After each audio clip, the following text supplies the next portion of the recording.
E daí, galerinha, beleza? Professor Tarcísio aqui para mais uma videoaula. Galera, a partir de agora eu vou começar a montar as videoaulas dando continuidade no nosso assunto, né, sobre o modelo atômico, sobre a estrutura do átomo no geral. Eu vou estar utilizando a apostila de ciências, a unidade 1. Vocês têm essa apostila. Dando continuidade, aquilo que já vimos, eu vou começar nessa apostila lá no tema 4, que é lá na página 25. Provavelmente vocês já tinham trabalhado parte dessa apostila com o professor Otto. Então, começando ali pela página 25, ali na parte inferior da página 25, vai ter uma perguntinha ali, o que é um elemento químico, né? Então, tem a definição ali. Atualmente, define-se elemento químico como o conjunto de todos os átomos, né, que tem o mesmo número atômico, lá que vai ser representado pela letra Z. Né? Por exemplo, ali diz o hidrogênio, né, que indica que todos os átomos de hidrogênio têm apenas um próton no núcleo, né? Já que o número atômico é igual ao número de prótons, tá ok? O outro exemplo ali é o cloro, que tem 17 prótons, ou seja, o número atômico dele é 17. Seja um isótopo ou não, todos os átomos de cloro, eles têm que ter 17 prótons no núcleo, tá? De todos os elementos químicos conhecidos, 92 são encontrados na natureza, ou seja, são elementos químicos naturais. Os demais elementos que pertencem lá, que estão lá na tabela periódica, são elementos artificiais criados em laboratório. Cada elemento químico, né, deve receber um nome e um símbolo que vai representá-lo. Indo até lá a página 26, começa falando sobre isótopos que já falamos na nossa aula online, tá ok? Então, os isótopos são os átomos do mesmo elemento químico, ou seja, que tem o mesmo número de próton, o mesmo número atômico, né? Isto é, que apresentam lá o mesmo número atômico, mas eles têm diferença, né, no número de nêutrons, ou seja, também vão ter diferença no número de massa, tá ok? Então, os isótopos do mesmo elemento químico são identificados pelo seu número de massa, né, representado lá pela letra A em caixa alta pela letra maiúscula. A maioria dos elementos químicos naturais é formado pela mistura de isótopos. Para diferenciar os isótopos de um elemento químico, devemos indicar com o seu símbolo o número de massa e o número atômico, tá ok? Ele pode ser representado de duas maneiras. Ele pode ter o símbolo do elemento e no canto esquerdo do símbolo ele pode ter em cima o número de massa e embaixo o número atômico. Ou ele pode ter o símbolo do elemento e no canto direito em cima ele pode ter o número de massa e embaixo, no canto esquerdo, ele pode ter o número atômico. Tem como exemplo o hidrogênio, que pode ter 3 isótopos. Aquele que está na tabela periódica, que tem um próton e não tem nenhum nêutron, que vai ter a massa igual a 1, tá? Depois eu posso ter com a massa, né, igual a 2, onde eu vou ter um próton e um nêutron. E posso ter o trítio, né, onde eu tenho 2 nêutrons e um próton, e a massa, lá o A, vai ser igual a 3. O número de prótons, tá ok? Que representa o número atômico dos 3 isótopos é 1, porque são todos átomos do mesmo elemento, que é o hidrogênio, então todos têm que ter apenas um próton no núcleo. Ainda na página 26, vai falar sobre os íons, tá ok? Então, o que são os íons, né? O que são os elementos quando eles se tornam os íons? Então, em alguns processos de formação de substâncias, né, vai ocorrer a transferência de elétrons entre os átomos, né, dos diferentes elementos químicos envolvidos ali na formação daquela substância. Um átomo que transferiu ou recebeu elétrons de outro átomo, desculpa, passa a ser chamado de íon.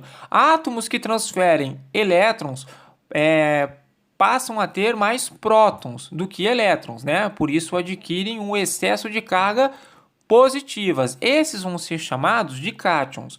Já os átomos que recebem elétrons, né, adquirindo excesso de cargas negativas, esses vão ser chamados de ânions. De modo mais resumido e simplificado, íons que têm mais prótons do que elétrons são os cátions, que são, né, íons de carga positiva. E íons que têm mais cargas negativas, né, ou seja, tem mais elétrons do que prótons, esses vão ser denominados, né, os íons que são os ânions. Pulando agora lá para a página 28, teremos o seguinte título: Classificação periódica dos elementos. Tá, ok? Então, vamos entender como que é feita a classificação periódica e qual a utilidade dela. Então, vamos lá. Em vista do número crescente de elementos químicos conhecidos e da descoberta contínua, né, de suas propriedades, muitos cientistas propuseram diferentes formas de organizá-los e de classificá-los. Mas foi o cientista russo Dmitry Mendeleev, mais conhecido popularmente só como Mendeleev, que observou que havia uma periodicidade, né, de algumas propriedades dos elementos químicos. Então, lá no ano de 1869, Mendeleev sugeriu um sistema de classificação para os cerca de 60 elementos químicos que eram conhecidos lá naquela época, né, que culminou naquilo que conhecemos hoje como tabela periódica dos elementos químicos. Essa tabela ela foi organizada de maneira crescente de acordo com os números atômicos dos elementos químicos. Tá, okay? Assim permitia que novos elementos químicos pudessem ser adicionados a elas. Então, ele definiu que o número atômico lá seria Z, seria representado pelo número de prótons, e aí via-se que tinha um espaço ali, né, na periodicidade entre os elementos, às vezes pulava de um número para outro. Isso indicava, na percepção dele, que possivelmente existiam elementos que ainda não haviam sido descobertos e que iam se encaixar ali naqueles intervalos. E ele realmente estava certo. Depois os elementos foram descobertos, né? E foram separados lá pelas suas propriedades e realmente eles faziam parte daquele período. Vamos observar ali uma tabela periódica. Essa vocês têm também lá na página 29, vocês podem acompanhar e conferir por lá, tá ok? Então, na tabela periódica, os elementos químicos eles estão dispostos em linhas horizontais, que são 7 linhas, que vão ser numeradas de 1 a 7, e colunas, né, que são numeradas de 1 a 18. As colunas, elas ficam na vertical, tá ok? Nas linhas, são denominadas os períodos, né? Ali encontramos os elementos que apresentam o mesmo número de camadas eletrônicas nas quais os seus elétrons estão distribuídos. Tá, ok? Já nas colunas, né, conhecidas como grupos ou famílias, lá se reúnem os elementos com propriedades químicas que são semelhantes, como o número de elétrons na camada de valência. A camada de valência que vai ser determinada, né, por um elemento químico como a última camada preenchida com elétrons. Tá? Alguns grupos têm propriedades em comum, sendo reunidos em classificações mais genéricas, como por exemplo chamamos de metais os elementos com características como brilho e tendência a formar cátions, né? E os metais aparecem geralmente em amarelo na tabela periódica. Temos os não metais ou os ametais, né? Que inclui todos os ametais, inclui o hidrogênio e também os gases nobres. Os gases nobres são aqueles que estão na última coluna, lá em verde, tá ok? É importante observar que apesar do elemento hidrogênio estar localizado no grupo 1, ele não faz parte do grupo dos metais. Ali no grupo 1 nós teríamos os metais alcalinos, mas essa classificação veremos mais adiante aí nas próximas aulas.